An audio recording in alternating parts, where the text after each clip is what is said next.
கொந்தளிக்கும் கடலில் நம் தமிழர் வரலாறு மறைக்கப்பட்டுள்ளது. தமிழரின் பழமைக்கு ஒரு சான்று நம் குமரிக்கண்டம். அந்த குமரிக்கண்டம் பற்றிய செய்தியை அறிந்து கொள்வோம், வாருங்கள். பைம்பொழில் என்ற ஒரு பெண் தமிழர்களின் பழமையான வரலாறை பற்றி தெரிந்து கொள்ள ஆர்வம் கொண்டிருந்தாள். ஒரு நாள் அவள் கல்லூரி நூலகத்தில் குமரிக்கண்டம் பற்றிய செய்தியை படிக்கிறாள். குமரிக்கண்டம் என்ற ஒரு கண்டம் இருந்திருக்கிறதுனா, பாண்டியர்களின் குமரிக்கண்டம் எப்படி அழிந்தது? மிகவும் ஆச்சரியமாக இருக்கிறது. ஏன் குமரிக்கண்டம் அழிந்தது? அங்குள்ள மக்கள் எங்கு சென்றார்கள்?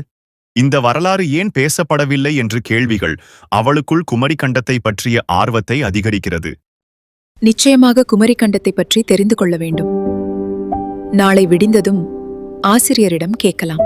நாளை பார்த்துக் கொள்ளலாம் என உறங்கச் செல்கிறாள். அப்போது ஒரு அசரீரி உருவம் போன்ற ஒன்று அவள் அருகே தோன்றுகிறது. அவள் கண் விழிப்பதற்குள் அவளை கடந்த காலத்தை நோக்கி அழைத்து செல்கிறது. பார், பறந்து விரிந்த குமரிக்கண்டத்தை பார். பாண்டியர்களின் பெருமை கூறும் குமரிக்கண்டம் இதுவே. இதை பற்றிதானே நினைத்துக் கொண்டிருந்தார்? இதுதான் அந்த குமரிக்கண்டம்.